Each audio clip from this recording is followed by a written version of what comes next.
Electricast. Hold on to your butt. Come on, sucker. Let's get it on. Oh, you want to fight? You want to fight? I do not entertain hypotheticals. The world as it is vexing enough. You don't know anybody named Iris? I don't know nobody named Iris. Can I have a piece of toast? I don't give a damn what you think you are entitled to. We are changing the course of history as we see it. That is what Western demands. How could you do this to me? Really, I want to know. Why did you do that? What you feel only matters to you. Step back for 1 minute and look at the big picture. And that's all? No, not for the real fire. We offer you a bond, a family that very few can understand. Help me. Help you. And don't do drugs. Or Whatever Movies with Wesley and Iris. What up, and welcome to Or Whatever Movies. I am your co-host, Iris, and I am here with my older brother, Wesley. What up, Wes? What up? And today we are talking The Painter and the Thief, a 2020 documentary available now on Hulu. The Painter and the Thief starts with one of the best nonfiction cold opens I think I've ever seen. All visual storytelling, establishing Barbora as the painter, and then using surveillance footage and I think news footage to establish the stealing of her two paintings. And director Benjamin Ree, that is what he had at his disposal. It was a static camera, right? It was something that either Barbara or her friend had set up that caught the entire painting experience through several days or months and outfits and just kind of time-lapsed it in a loose way. And then they had the actual surveillance of the actual crime, which was very lucky because the director, Benjamin Ree, hadn't come on the scene yet. He didn't show up until after the court proceedings and after Barbara and Carl Bertil, or Bertil as we will refer to him because that's how he is referred to by Barbara and others, had met several times, 4 times in fact.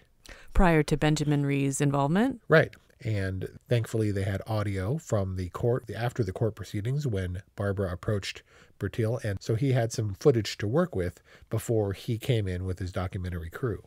The surveillance footage was also lucky in the sense that it helped identify the criminals and prosecute them. Yep. And about that prosecution, was it strange that the lady called Barbara and said, "Oh, we got those criminals, but I don't know, no paintings, but case closed." Yeah, maybe it wasn't quite sympathetic to what might be of most interest to Barbara, but good for storytelling. So we priced the paintings, and I don't know how those paintings were valued or assessed. She wasn't exactly the highest profile artist in Norway, but any other goods, they would attempt to recover them. They would, in fact, hold some people, right, until they gave up information or they ascertained what happened to this stolen property. It's not like you stole that car and we caught you and we don't know where that car is, but good luck in life. How would they let Bertil and the other guy go without ever having recovered the property that they stole? It came from an art gallery and the art gallery is insured, but the painter lost her property. It was on loan for the exhibit and she had to approach him and be like, "Hey, can I talk to you? Can we hang out and have coffee and maybe I can sketch you or paint you sometime?" And he was like, "All right." You can repay me in free modeling work? Right, which was a concession on his part and on her part, but still he was free and, doing whatever Norwegians do in terms of there's no restitution. It was about... There are other ways to settle damages. I mean, maybe she received some kind of settlement, but also, who knows, maybe the law works differently in Norway. Yeah. I feel like a lot of things work differently in Norway that at times confounded my understanding of this movie, specifically Barbara's method of painting. The swan song painting, who paints from the center radiating outwards in complete detail like that? Don't you? We saw her later sketch out some of her pieces before she committed to oil on canvas. It's like, I'm going to paint this bird and then I'm going to build out from there as I go. It's like Mozart the painting is finished in her head and she just goes for it and never makes a mistake. I mean, I guess you can cover over it, but. Yeah, I was going to say oil is like a pretty forgiving, yielding medium, right? Like you can paint over it. I mean, case in point, she literally paints out Bertil's girlfriend. Yes. in a bizarre 11th hour reveal. But yeah, I've never held a paintbrush in that way. So yeah. But it's true that she, not only does she kind of conceive of the entirety of her art in her mind, but it almost seemed to me like she had an idea of what her relationship with Karl Bertil could look like as well. She had no possible way of knowing who this person was. He admitted that he was totally gacked out, so much so that he couldn't remember what he did with the painting. In fact, I don't think the other painting, the two girls, was ever recovered. At least that was never established, and everything I could find didn't clarify that. But it was surprising to me in the first place that she would, A, approach Bertil after the court proceedings, and B, that her boyfriend would encourage it. Because she did mention that he suggested reaching out to the thief, and then spent the rest of the movie saying, what you're doing is dangerous. What you're doing is potentially damaging, and I have a right to be concerned about it. He definitely didn't know what the potential for their relationship would be. Absolutely. Oystein did warn right at the top, don't push him too much. But it's clear early on that with Barbora, and like Karl Bertil says in his letter, that art is so much more than painting, and this was art extending into her life, into her real life, into her friendship with Bertil. So in their first meeting, when she's sketching him, when he's sitting on the couch and she lets him know that he's been sentenced to being her free model, she's like, what happened? And he's like, how can you understand a junkie? And I think that there are so many central questions to this film, and I think that is one of them. It is admittedly a very dangerous pursuit. She said she didn't understand exactly why she had to, but admitted to her boyfriend that it was likely some form of love at first sight, and that came to be more realized by the end of the film. But I don't feel like she had any clue, and maybe that would be why she didn't have any reservations, as her boyfriend did. But I felt like it was pretty seat-of-your-pants, artistic whimsy, irresponsible. Like, I was continually waiting for the other shoe to drop, for the cat and mouse game to truly begin, and to determine which was the cat and which was the mouse. She was in a dangerous position by allowing a criminal and a druggie into her house to hang out and sketch and have coffee and stuff. But then I began to wonder if she was angling and positioning herself because she had an agenda that in his drugged out state he couldn't possibly perceive the scope of. You know, I was like, is she playing the long game? Is she conning him? Is her angle to recover the painting, which she also insists that was never the intention.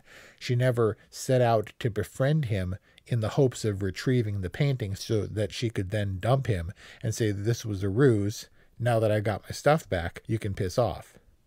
Her extending the olive branch of friendship in the courtroom was an extension of her art itself.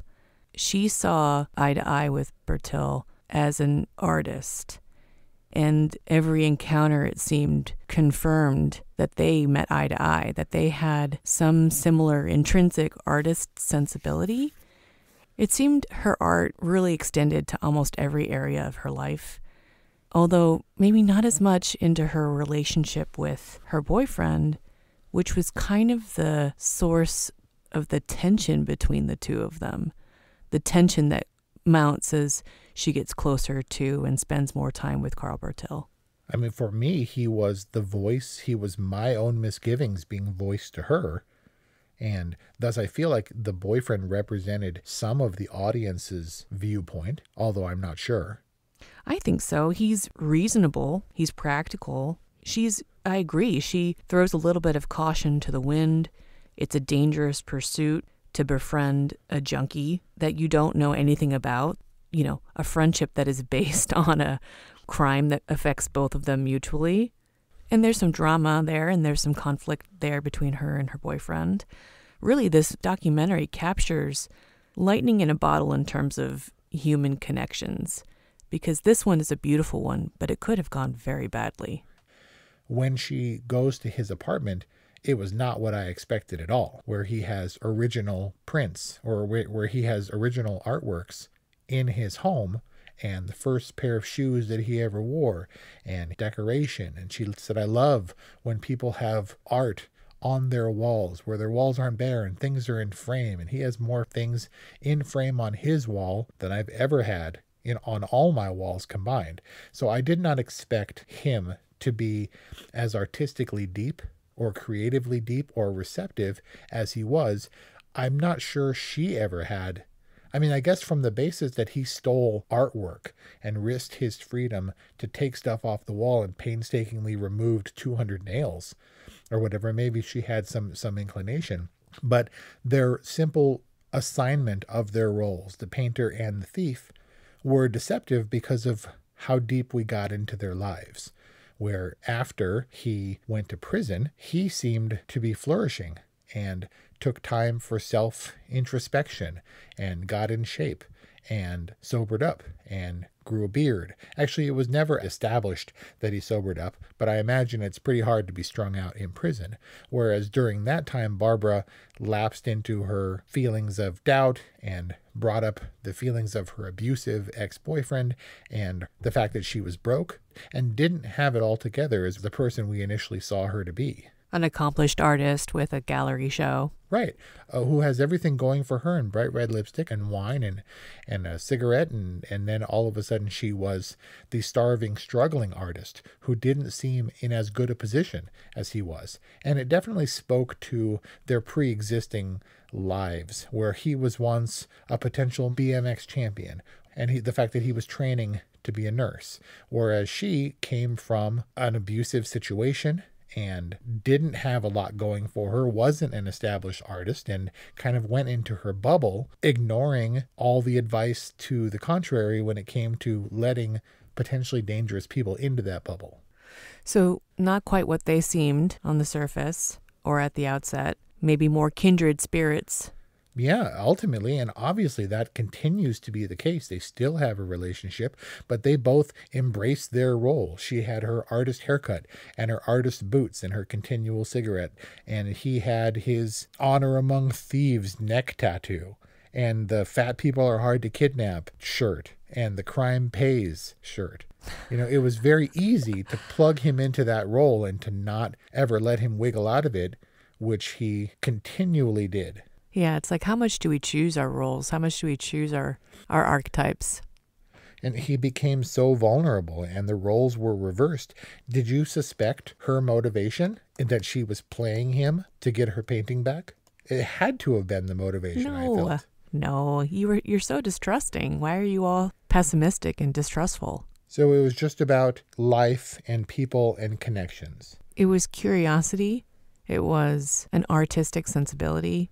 I mean, I kind of summed it up to be an artistic whim and maybe her intuition seeing something in Bertil. All these sentiments echoed by Benjamin Ree, the director. And it is a whimsical, measured glimpse into two lives which seem ordinary, I guess in a way, are extraordinary.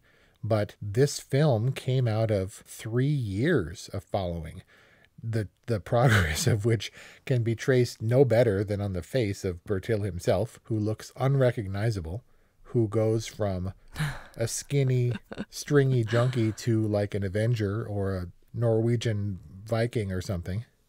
He looks so healthy. Yeah, not only is he healthy, after nearly dying, it didn't look like he was going to walk again. And now if you see him, he's all buff and has more face tattoos, and that little patch of hair keeps growing smaller and smaller on the top of his head. His physical transformation is pretty crazy. Benjamin Ree had stated that he followed his subjects for 3 years for a total of 300 hours of footage over 100 shooting days. I mean, that's Apollo 11 level footage to go through. Apollo 11 level commitment. Yeah, and this film was originally intended to be a 10-minute Norwegian web series, and it became more than that. But I didn't know what would become of their relationship and what that would mean for the film. What did it ultimately become? So obviously you thought that was important. I mean, what did you think? There was going to be some kind of culmination to their relationship? Aren't relationships just these linear, unending things? Right, and obviously their paths ended up being congruent, but I didn't know what they added to each other's lives. It was pretty clear from his love letter that he very quickly established her as being a valuable asset to his life. He adores her and she's given him so much, and she definitely seemed to draw something from him that she wasn't getting in the same way from her boyfriend. And so I did see their relationship as being a work in progress, but I didn't know to what it would culminate. And I was a little bit afraid because I was like, I hope they don't hook up because that would be weird. Who knows? Maybe they did. Well, she does have a self-destructive streak. She definitely is, and hopefully through no fault of her own, attracted to a bad element. And I felt that her attraction to him was inexplicable until I understood what her relationship past had been like. It wasn't the same thing. She did use the word love, however. So at the end, her painting, which is her art, which is her everything, which is her bubble, represented the two of them in undeniable intimacy, where they both had partners, but she was naked on top of him in the painting at the end. And that seemed to be a confirmation or an acceptance or an allowance of their connection, at least in her mind, what she would want it to be or what she could allow it to be on the canvas. You're such a pragmatist. This would have been completely offensive to you as the boyfriend, right? Do you totally relate to Oystein? I have a really hard time with opening the door to what Bertil could have been, could have meant for her life. He was right, I believe. It could have been very destructive. It was certainly very dangerous. And she was just like, I don't know. I don't know what happened. I just followed. I did a thing, and it was what I felt I should do. And I didn't give... No, you're supposed to give thought to it. You're supposed to be wary. And you're supposed to be careful, because otherwise things come to pass that you don't expect, that the boyfriend certainly expected and dreaded and was worried about. I don't know if they're still together, but that girlfriend that Bertil stole her car, she certainly disappeared from the picture. I don't know what happened to the other girlfriend, but his connection with Barbara is undeniable. I think that some of the most important redemptions involve risk. Like in Les Mis, where the priest invites Jean Valjean to stay, and he gets clobbered over the eye with a candelabra or whatever. I mean, young missionary kid going to Peru and befriending a former prisoner. Yeah, this whole thing may be a simulation in the Matrix where they're keeping you alive right now because that guy killed you on the rooftop. And they're trying to keep your body and your mind alive until they can cure a rusty knife wound. I think that story deserves a little bit of context. No, we don't have time for that. All right. But I don't like that I was on the boyfriend's side because he came across as nagging, right? Why are you trying to stand in the way of this beautiful connection that I have with this random drug guy? And so that was hard for me. Well, it's not like the boyfriend's the villain. You understand he's so reasonable the entire time. Yes, but she also didn't heed anything he was saying. She persisted in her relationship, which is fine. But then when she revealed to Bertil that she was in contact with the other guy, which was glossed over pretty much entirely, that was just a footnote. Then she went to Mafia Dude's apartment by herself and like broke into his storeroom or something. And was like, dude, my painting, and pulled it and then walked off with it. That was the Gossamer Condor moment of the film, I thought. Did you say Gossamer Condor? Yeah, do you know that movie? That one you're going to have to explain to me. The movie would have still been satisfying had she not ever recovered her painting. But the fact that she does is so fortuitous. In the Gossamer Condor, which is a short doc that won the Oscar many, many years ago, the scientist dude enters this competition to create a human-propelled flying machine, and it's like betting on a horse race. The filmmaker chose this subject for whatever reason, and who knows what the odds would have been that he would win this competition, but he does. And that's when luck plays a part in you telling your story. Like, There's no way that anybody, including Barbora, could have banked on the fact that she would find her painting. And that she does, I think, takes this film to a completely other level, even if finding it wasn't essential to this story being ultimately satisfying on a human level. Well, we obviously wanted her to recover it, but did you feel that even though that wasn't the initial objective, supposedly, that this movie ended up in a satisfying place? Because I wasn't sure how to feel when the credits rolled. It seemed like we didn't get an establishment of Bertil's progress other than the fact that he had passed this exam and was doing okay, but Barbora never achieved acclaim. She is going to be more notorious for this movie than for her artwork, like Marla Olmsted was in My Kid Could Paint That. But she seems to remain the struggling artist, who I will concede is very talented, and Carl Bertil will get his notoriety for having appeared in this movie. And beyond that, I'm not really sure, because this movie isn't about her art. It isn't about the recovery of her art. It's about their relationship as evidenced in her final painting. And so I could not help but ask throughout the course of this movie and afterwards, because the roles shifted and because it didn't go where I was expecting, and because there were the twists and turns like prison, which I thought was an inevitability from the beginning, although he was not really sentenced for the crime, but rather for stealing and wrecking the car, and her sort of downturn into self-doubt and financial trouble. Because all those things changed so much from my initial perception of them in their respective roles as the painter and the thief, I kept asking why. The dreaded why that we've discussed before. What was the director Benjamin Ree hoping to achieve? Because he admitted that he didn't know where it was going to go. And in the end, I'm not sure he knows where it did go. I'm not sure if Barbara's painting is as evocative of a theme or a resolution as it seems to suggest to me that it should be. When the credits rolled, I asked myself why. What were we supposed to take from it? Was it just a luxuriant exploration of a human relationship?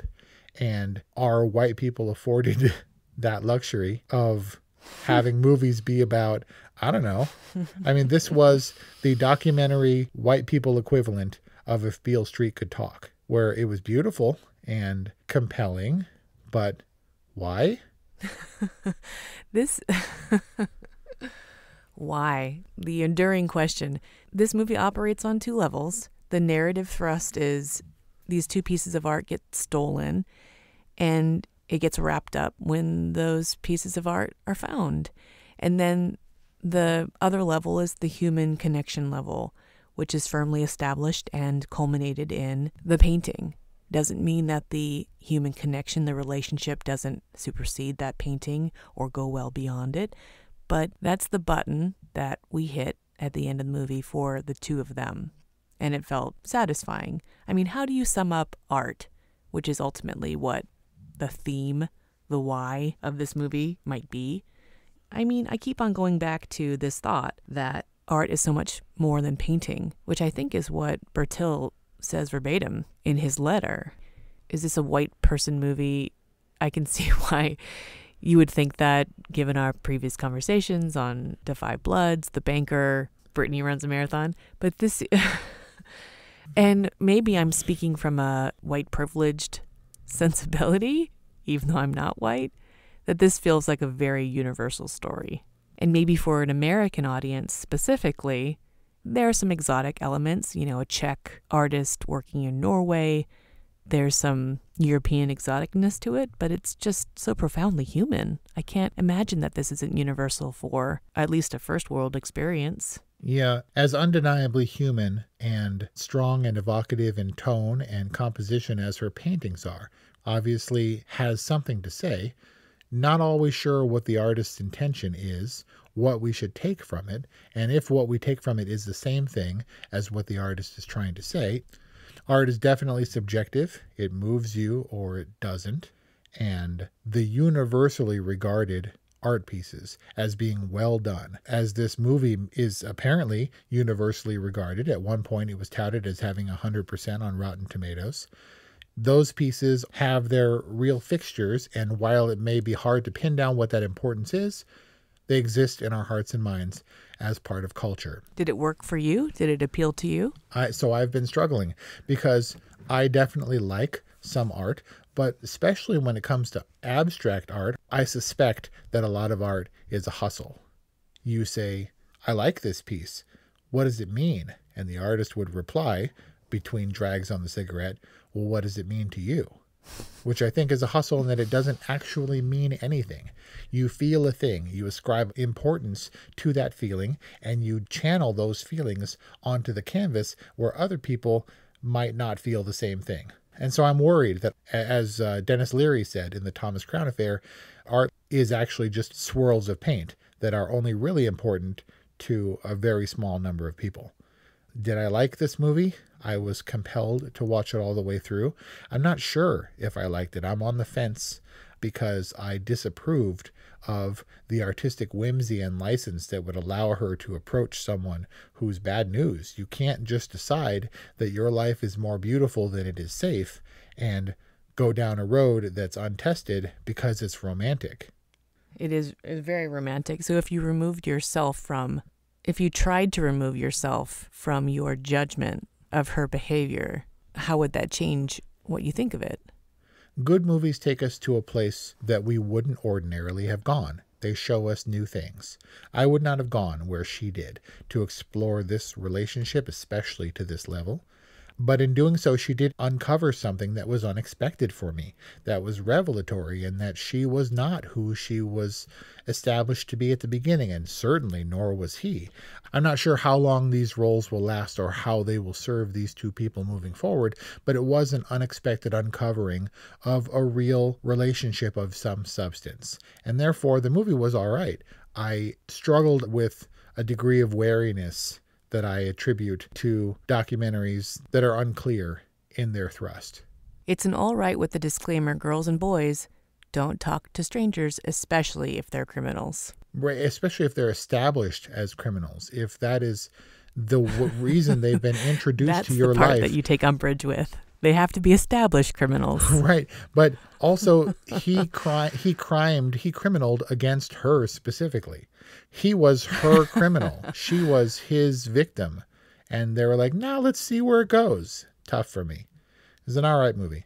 Did you cry when he cried? Not remotely. And granted, that was a very powerful scene. And I thought that was disarming because we didn't see that side of him yet. We hadn't glimpsed the person he was. And I would have been okay never to have glimpsed that person, at least for me personally. I'm glad the movie went there, but I was still suspicious and skeptical because I typed them. I put them in a box, and it was hard for me to open that box again. It was so hard to not read into what he was experiencing. It could have been so many things, but regardless, it was beautiful. And I thought it was a really good demonstration as well that Barbara's approach to their relationship was not unboundaried. It might have been irresponsible. It might have been dangerous. But when he pushed her away, she was like, no, you don't do that to me. Yeah, you do. They aren't buddies.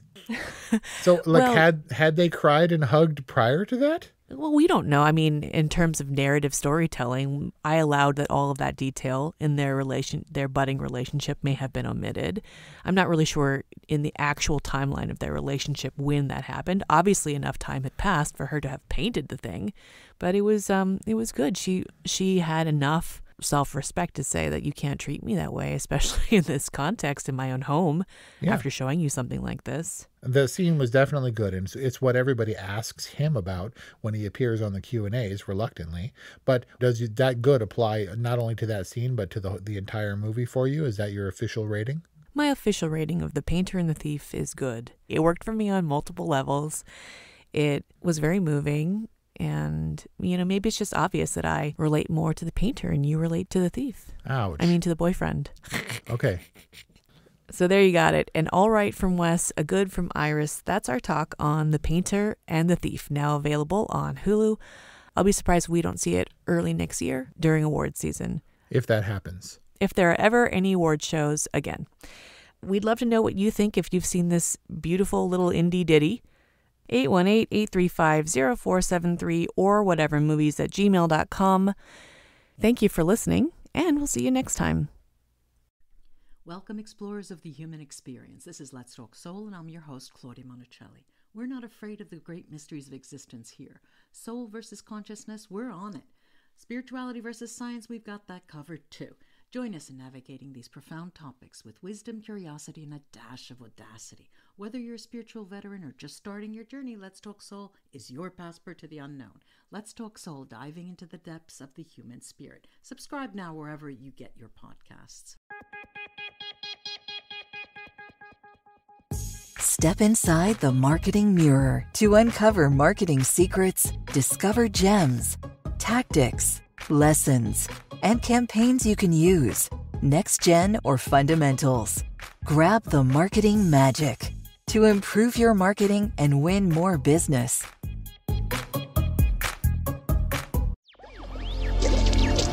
Electric acid.